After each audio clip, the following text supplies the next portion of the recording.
ان فرشتوں نے اس بستی کو قرآن کہتا ہے کہ نیچے کا حصہ اوپر اور اوپر کا حصہ نیچے بنا دیا، یعنی کہ بہت دور تک آسمانوں پر اٹھا کر کے اسے الٹا پٹخ دیا اور اس پر پھر پتھروں کی بارش کر دی گئی۔ اللہ لا الہ الا هو الحی القیوم۔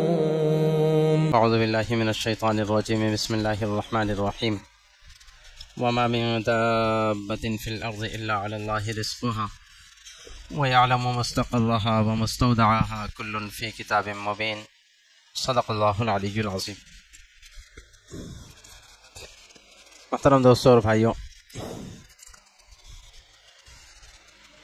جن آیات کی تفسیر کا مختصر خلاصہ آج ہمیں سمجھنا ہے، ان میں سب سے پہلے اللہ تبارک و تعالی جل شانہ نے یہ بات بیان فرمائی کہ دنیا میں جتنے جاندار ہیں ان سب کے رزق کی ذمہ داری ہم پر ہے۔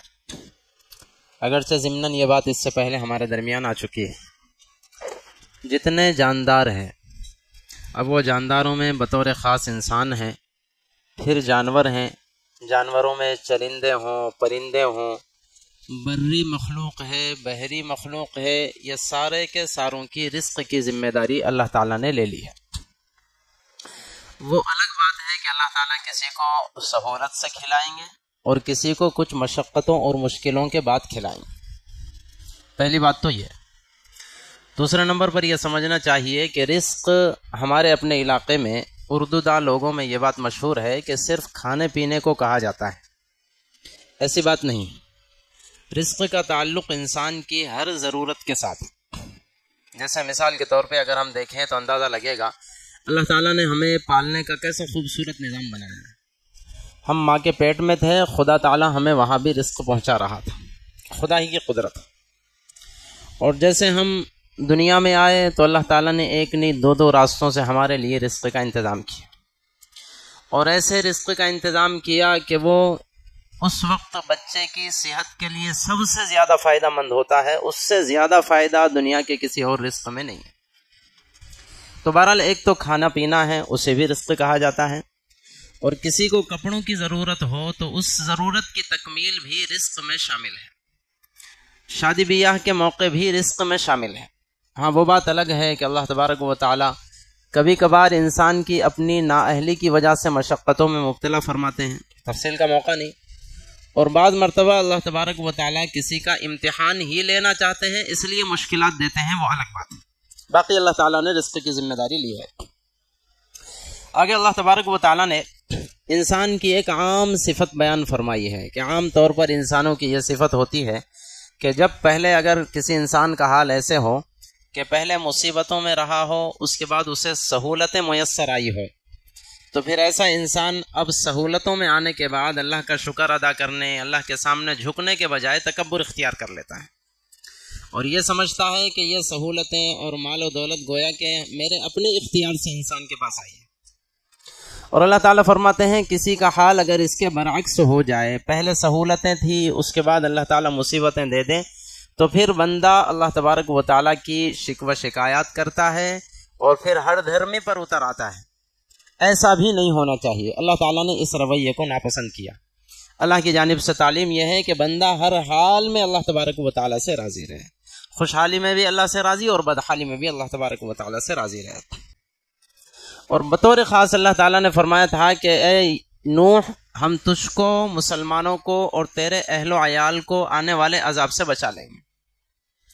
لیکن جس وقت عذاب آیا تو دیکھا کہ بیٹا اپنی نگاہوں کے سامنے ڈوب رہا ہے، بیٹے کو آواز لگائی کہ بیٹے کشتی میں آ جا، آج اللہ کے عذاب سے بچنے والا کوئی بھی نہیں ہے۔ تو اس نااہل نے یہ کہا کہ نہیں، میں تو ٹیلے پر چڑھ جاؤں گا اور میں تو پہاڑوں پر چڑھ جاؤں گا۔ چنانچہ حضرت نوح علیہ السلام نے اپنے بیٹے سے کہا وَنَادَى نُوحٌ ابْنَهُ وَكَانَ فِي مَعْزِلٍ يَا بُنَيَّ ارْكَبْ مَعَنَا وَلَا تَكُن مَعَ الْكَافِرِينَ، اے بیٹے ہمارے ساتھ چڑھ جا اور کافروں میں سے مت ہو، تو بھی غرق ہو جائے گا، اللہ کے عذاب میں ڈوب جائے گا۔ تو اس نے کہا کہ میں تو ٹیلے پر چڑھ جاؤں گا، پہاڑوں پر چڑھ جاؤں گا۔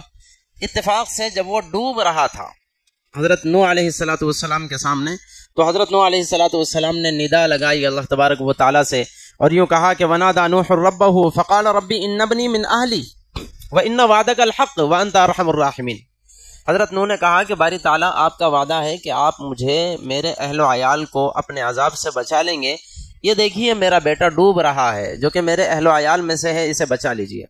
چنانچہ اللہ تبارک و تعالیٰ کی جانب سے جواب آیا، یا نوح انہ لیس من اہلک، اے نوح وہ تمہارے اہل و عیال میں سے ہے ہی نہیں۔ حالانکہ صلبی بیٹا تھا، یعنی سگا بیٹا تھا، کسی کو کوئی شک نہیں ہے۔ حضرت نوح فرمانے نا وہ میرا بیٹا ہے، یا بنی ارکب معنا ولا تکن مع الکافرین، اے میرے بیٹے۔ اور اللہ تعالیٰ سے فرما رہے ہیں کہ ان ابنی من اہلی، اللہ تعالیٰ کو اپنا وعدہ یاد دلا رہے، میرا بیٹا میرے اہل و عیال میں سے ہے۔ تو اللہ کا جواب آ رہا ہے، یا نوح انہ لیس من اہلک، اے نوح وہ تمہارا بیٹا نہیں ہے۔ کیوں بیٹا نہیں ہے؟ اللہ تعالیٰ فرماتے ہیں انہ عمل غیر صالح، وہ برا آدمی ہے، برا ہونے کی وجہ سے آپ کے بیٹے کا شرف اسے نہیں مل سکتا۔ ٹھیک ہے خون کے اعتبار سے آپ کا بیٹا ہوگا، لیکن اللہ تعالیٰ کے فہرست میں، اللہ کے رجسٹر میں وہ آپ کے بیٹوں میں سے نہیں ہے۔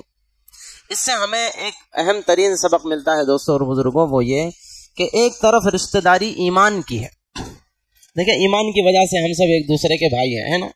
اللہ کے نبی فرماتے ہیں المسلم اخو المسلم، مسلمان مسلمان کا بھائی ہے۔ تو ایک مسلمان دوسرے مسلمان کا بھائی ہے، یہ ہمارے نبی نے ہمیں کہا ہے۔ اور ہم کیسے بھائی ہیں؟ روحانی بھائی ہیں، نورانی بھائی ہیں، ایمانی بھائی ہے۔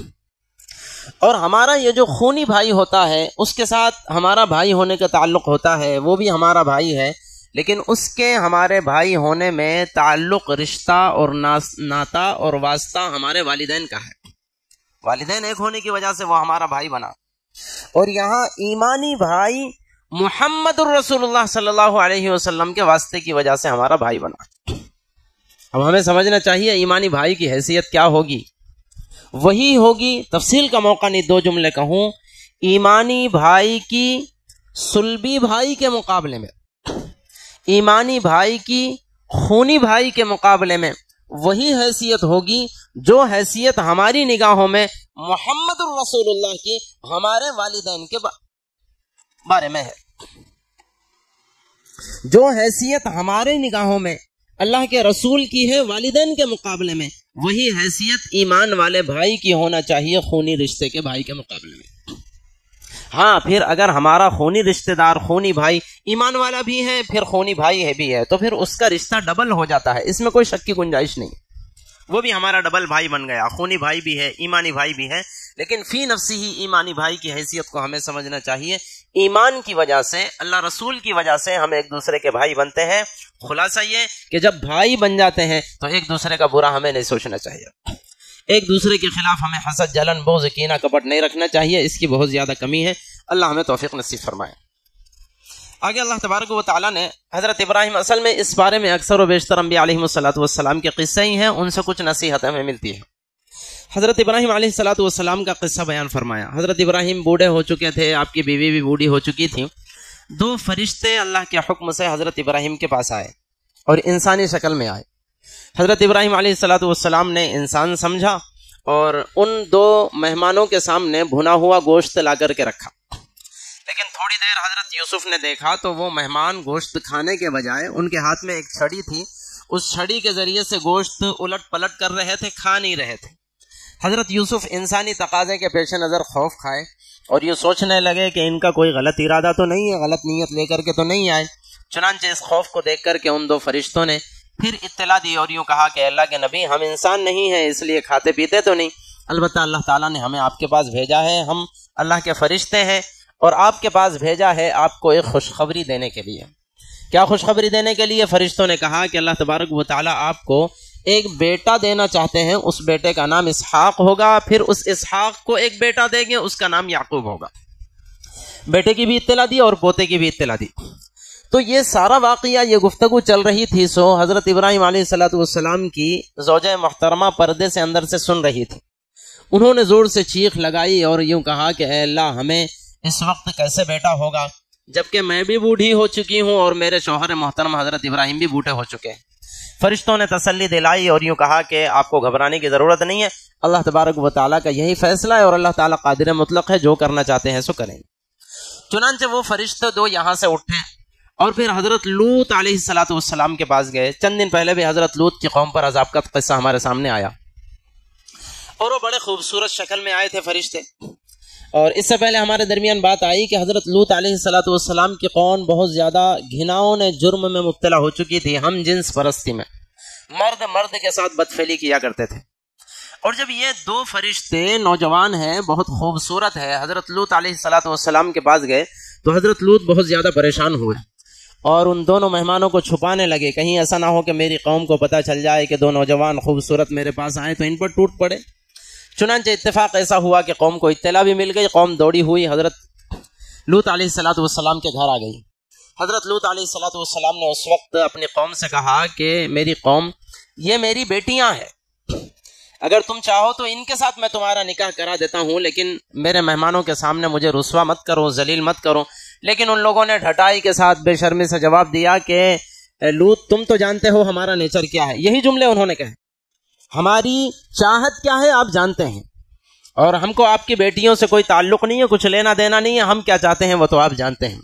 جب حضرت لوط علیہ السلام بشری تقاضے کے پیش نظر پریشان ہوئے، کہیں ایسا نہ ہو کہ میرے مہمانوں کو وہ لوگ تکلیف پہنچائے، تو پھر خود ان مہمانوں نے یعنی فرشتوں نے اطلاع دی کہ لوط پریشان ہونے کی ضرورت نہیں ہے، ہم ان کے ہاتھ آنے والے نہیں ہیں، یہ ہمارا کچھ بگاڑ نہیں سکتے، ہم تو فرشتے ہیں اور ہم یہاں آئے ہیں اسی قوم پر عذاب نازل کرنے کے لیے. اطلاع دی. چنانچہ پھر حضرت لوط علیہ السلام سے انہوں نے فرمایا کہ رات کے موقع پر آپ اپنے خاندان والوں کو لے کر کے اس علاقے سے نکل جائیں، یہی اللہ تعالیٰ کا حکم ہے. البتہ اپنی بیوی کو یہیں چھوڑ دیں، چونکہ اس سے پہلے بات آئی ان کی بیوی اسی قوم میں سے تھی، منافق تھی، حضرت لوط کی فرما بردار نہیں تھی. چنانچہ حضرت لوط علیہ السلام نے بیوی کو یہاں چھوڑا اور سارے خاندانوں کو، چند ایک مسلمانوں کو لے کر وہاں سے لوٹ گئے. ان فرشتوں نے اس بستی کو، قرآن کہتا ہے کہ نیچے کا حصہ اوپر اور اوپر کا حصہ نیچے بنا دیا، یعنی کہ بہت دور تک آسمانوں پر اٹھا کر کے اسے الٹا پٹخ دیا اور اس پر پھر پتھروں کی بارش کر دی گئی. اس طرح سے اللہ تعالیٰ نے لوط علیہ السلام کی قوم کو عذاب میں مبتلا فرمایا. اس کا قصہ یہاں پر بیان فرمایا. اگر اللہ تبارک و تعالیٰ نے حضرت شعیب علیہ السلام کی قوم پر ایسے ہی عذاب کا قصہ بیان فرمایا. وہ ناپ تول میں کمی کیا کرتے تھے، ایک خاص پیشہ، خاص روش ان کی تھی، وہ بھی مختصر انداز میں اللہ نے بیان فرمایا. ان سارے قصوں کو بیان کرنے کے بعد آخر میں اللہ تبارک و تعالیٰ نے قرآن پاک میں یہ قصے کیوں بیان فرمائے، اس کے دو مقاصد فرماتے ہیں. نمبر ایک تو اللہ تبارک و تعالیٰ نے فرمایا ان قصوں کو بیان کرنے کا ایک مقصد تو یہ ہے کہ ہم اپنے محبوب صلی اللہ علیہ وسلم کو تسلی دیں، اس بات کی تسلی کہ اے نبی، یہ جو لوگ آپ کو ستا رہے ہیں تو ایسا نہیں کہ ہمارے پچھلے انبیاء اور رسولوں کو ان لوگوں نے نہیں ستایا، پہلی قومیں بھی اسی طرح سے انبیاء کو ستائی ہے، لیکن دیکھیں آپ کے سامنے ان کے واقعات ہیں، آخر کار فتح انبیاء کی ہی ہوئی ہے. بالکل ایسے ہی اگر یہ لوگ بھی آپ کو ستاتے ہیں تو ستا لے، ایک وقت متعین ہے ان کے ستانے کا، آخر کار فتح بہرحال آپ کی ہوگی. ایک مقصد تو اللہ نے یہ بیان فرمایا. اور دوسرا مقصد اللہ تعالیٰ یہ بیان فرماتے ہیں ہم رہتی دنیا تک کے لوگوں کے لیے ان واقعات کو نصیحت کے طور پر پیش کر رہے ہیں. جو نصیحت لینے والے ہیں، اس قرآن پاک سے ہدایت حاصل کرنے والے ہیں، ان کو چاہیے کہ ان واقعات میں غور و فکر کریں. قومیں بڑی طاقتور آئی ہے اور بہت زیادہ تکبر کیا ہے، اپنی منمانی چلائی ہے، لیکن جب تک اللہ تبارک و تعالیٰ نے رسی ڈھیلی چھوڑی تھی اس وقت اپنی منمانی چلا لی ہے، لیکن جیسے باری تعالیٰ نے ان کی پکڑ فرمائی ہے تو پھر پکڑ میں آئے، ان پر قسم قسم کے عذابات مسلط ہوئے. اس سے میری قوم، میرے بندے نصیحت لیں، اس لیے ہم نے ان واقعات کو قرآن پاک میں رکھا ہے. اللہ تعالیٰ ہم سب کو بھی ان تمام واقعات سے نصیحت لینا نصیب فرمائے. آمین. وآخر دعوانا ان الحمد للہ رب العالمین.